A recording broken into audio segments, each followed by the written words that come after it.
everyone. My name is Claire. I'll be taking our project, so it is model antagonistic explanations for responsible terrorism detection using natural language processing. Next. So that's what we shall be talking about next. So terrorism, it is a threat that affects many nations in their economic, political, and social sphere, and it is often fueled by irrational beliefs. In Uganda, groups like Al-Shabaab and ADF are responsible for causing harm due to political, economic, and religious hardships. Examples that we have, they include the killing of the 3 civilians at Queen Elizabeth National Park, the 42 deaths at schools, and also the 2010 World Cup bombardings. So the responsible AI, that is a method that ensures fairness and transparency. It's what we have used together with natural language processing to come up with some solutions to such challenges. Next, please. So this is the World Terrorism Hotspots, simply showing African countries that are highly affected by terrorism, and Afghanistan is in the highest position with 9.11 according to Statistica. Next.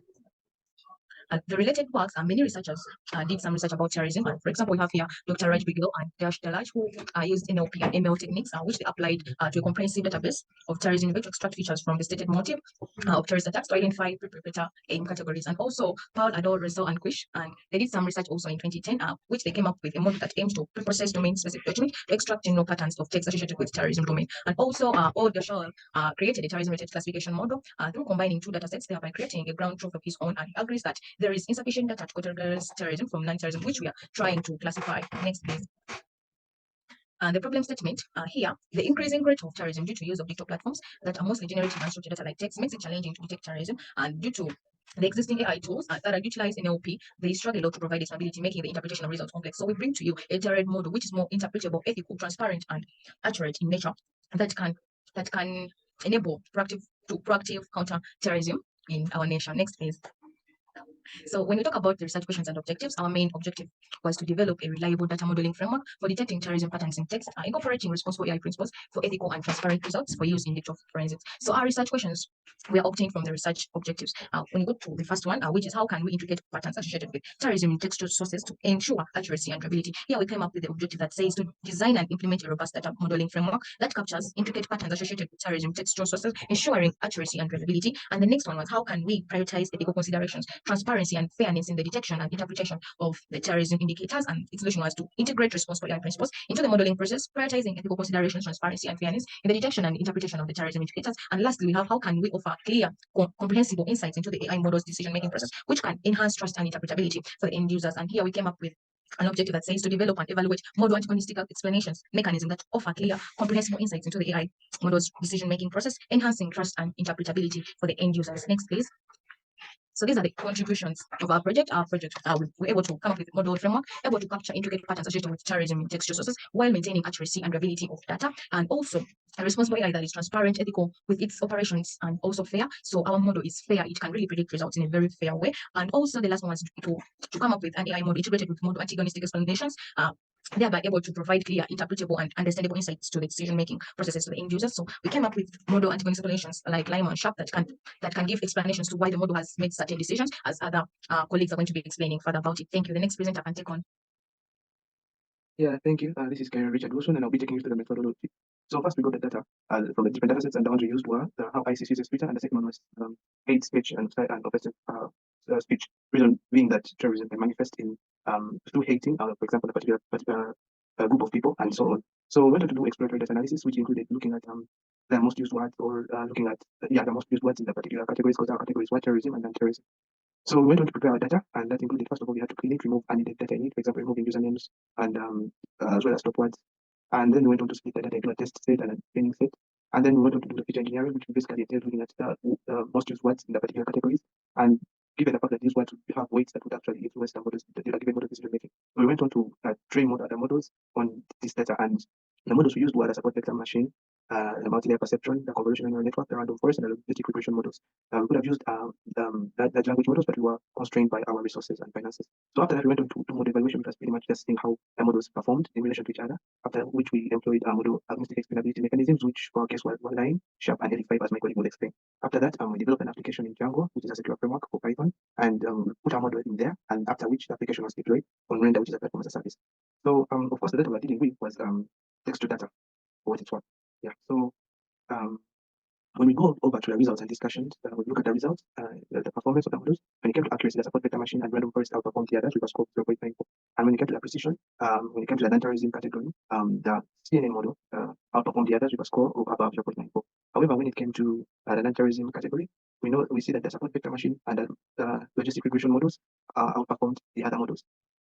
And also, when we look at the recall, we can see that the support vector machine and the logistic regression models both had the highest performance of 0.99, which was the highest for the terrorism category. And then when it came to the non-terrorism, it was the CNN model, as you can see, with a score of 0.83. Good evening, everyone. This is Ashawata Precious. I'm going to take you on the other part of the results and discussion, as if you were explained by my colleague. So this one is the F1 score. You can see that there were 5 different models that were used to make the predictions, and you can see the blue color which is standing for the terrorism content and the red content. You can see that the terrorism content was higher compared to the non-terrorism.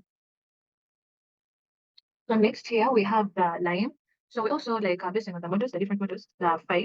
We all implemented the line technique in them, and you can see that they all give different values. So in line, we're going to be showing you prediction probabilities, and where the blue is to represent 0 or the non-terrorism, like its weight that contribute whether it is a normal text or a terrorism. So here you can see that blue is going to be representing the weight. It's going to be showing how much it is highly contributing to the model's prediction of saying that it is terrorism related or not. And you can see that it kept on different on this other side. There were different samples of text and there are different highlights. You can get to see that one of them we had chocolate, and you can see that its prediction probability, it was literally close to 1. And then the boys and hope, army, kill, bomb, we're having a higher probability in the 0 field, making it qualifying the terrorism related text. Then here under sharp, this sharp summary plot, and see our feature importances with the highest absolute sharp values, either positive or negative, would be the most information words or phrases in determining if the text is related to terrorism. Identifying the terrorism keywords, the features with the high positive sharp values may represent the words commonly associated with terrorism, like the bomb, attack, or threat.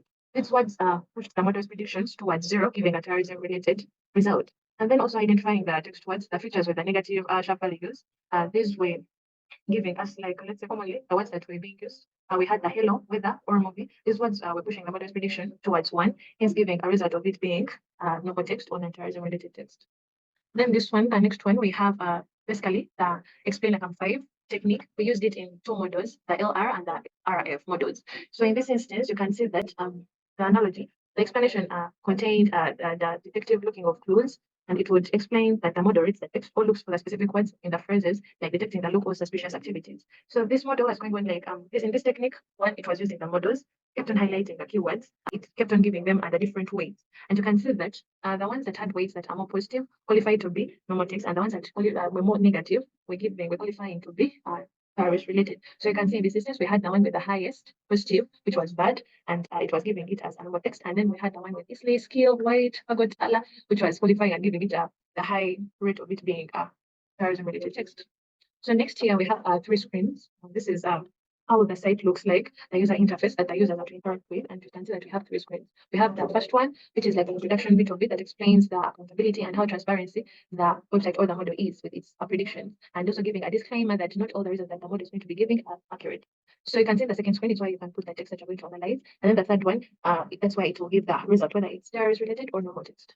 So this next one, you can see that it gave an examples, and in this case, we used the explain like on 5 technique, the explainable AI, and you can see that we had 2 sample texts, where the first one we had, let's hope the army does a good job for us and kills those blacks, and the model gave an output of terrorist related text, and it also tried to explain why it came up with such a prediction, just like how I talked about the explain like on 5. You can see that it gave late as in the high rate or the positive weight, and then the rest, the black, army kills, hope, job, us, the ones that it kept on getting out, gave them a negative high rate weight, hence making it a terrorist related text.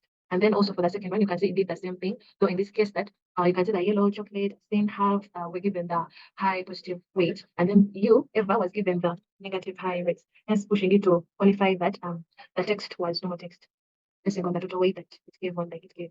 I'm here to present about our project, and it's about terrorism detection, and it's just a continuation from where my colleagues have stopped from, and I'll start from results and discussion, and this is just a simple comparison of the explanation within our model and within our app. The first image indicates results from our model, and the second image represents results from our app.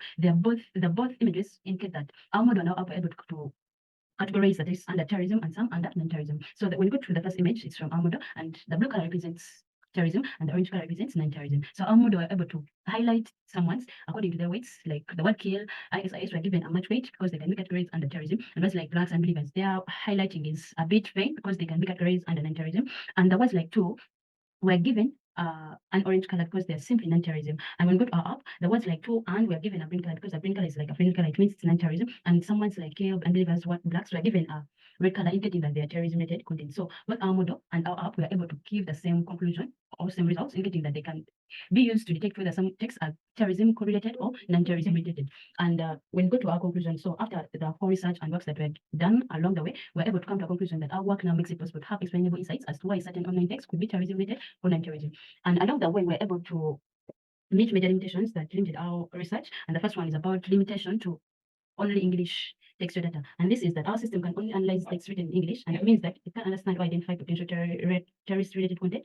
And in text written in other languages like Arabic, Spanish, French, and it's also not capable of analyzing non-text data like audio and video files. And also another limitation is about bias data, and this is that the data that we use to train our system contain biases like, for example, words related to Islam, like Sheikh, Hajat, and correctly categorized as terrorism-related words. And this means that our system may mistakenly flag innocent text or users who are simply discussing Islamic topics, thus leading to unfair and inaccurate results. Another limitation is about inability for user to extract encrypted data, and this is that our system can extract analyze data that's being encrypted or hidden, and thereafter can use encryption to conceal their messages. Thus, our system won't be able to detect or analyze them. Another limitation is about inability to use stronger models due to computational and financial limitation, and therefore we couldn't use advanced or powerful models that might be able to detect the terrorist-related content more accurately. And so, the recommendations that could be given to improve our research and project, the first one will be including language translators, thus they'll be used to handle non-English text data and video and audio transcribers or caption generators. Another recommendation is about incorporating encrypted data expression texts, in that encrypted text could also be analyzed and categorized by our system. And another recommendation is about choosing stronger capable models to train quality data, like using large language models, thus more accurate results are obtained. These are the references that we are able to collect our work from, and we acknowledge Mr. Gariwango for the great opportunity to work under his supervision and appreciate his time and effort invested in our team. Thank you.